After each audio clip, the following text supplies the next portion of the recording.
Hello and welcome to another Minute with Matt. I'm Matt with New Life Church, and we're continuing our series of short Bible studies covering the book of Matthew. This time we're covering Matthew chapter 14, verses 6 through 11. In the last study, we talked about how Herod had John the Baptist arrested. And so he didn't want to put him to death because he was afraid that people would be upset with him. So, verse 6. But when Herod's birthday was celebrated, the daughter of Herodias danced before them and pleased Herod.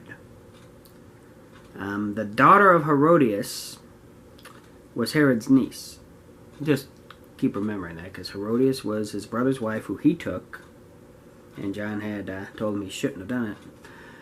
Okay, so his niece dances before him and pleases him. Therefore he promised with an oath to give her whatever she might ask. That's quite an opportunity. Very rich king. She could have gotten gold. She could have gotten even a city. She gotten treasures. Think of everything she could have asked for. Instead, she asked for something completely useless. So, verse 8. So she, having been prompted by her mother, said, "Give me John the Baptist's head here on a platter."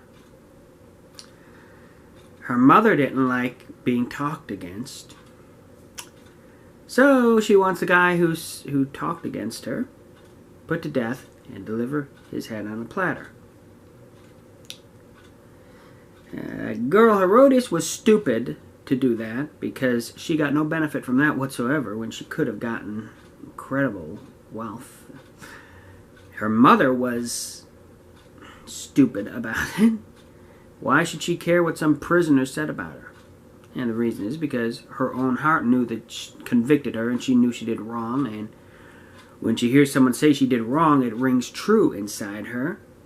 And she doesn't like that. She wants people to reaffirm for her that she's doing right. When people are confronted with sin, with their own sin, they change.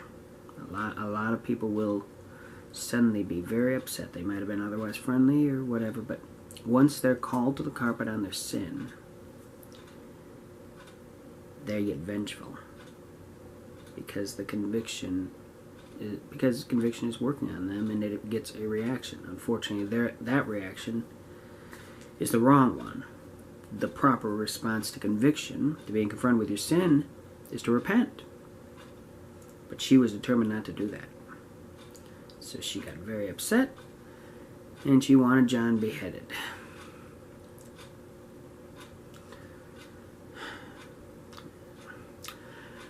Verse 9, and the king was sorry. Nevertheless, because of the oaths and because of those who sat with him, he commanded to be given her.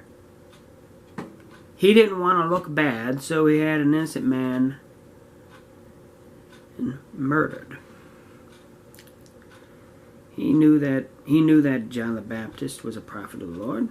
That's why in the previous lesson he's talking about John the Baptist was raised from the dead. That's who Jesus is. He's the one doing. John the Baptist is who it is. He's doing all these miracles because he had a very guilty conscience, as he should have. Verse 10.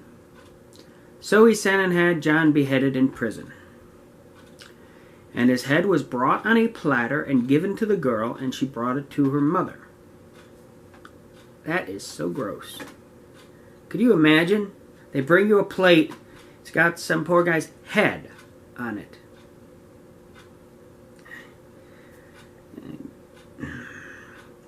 So she happily takes this, gives it to her mother. She could have gotten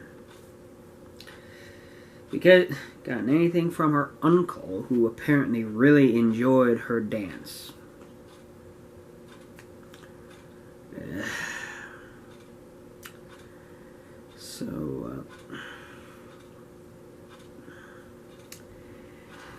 Things to point out here is, as I said, when you're confronted with sin, you should repent, not get upset.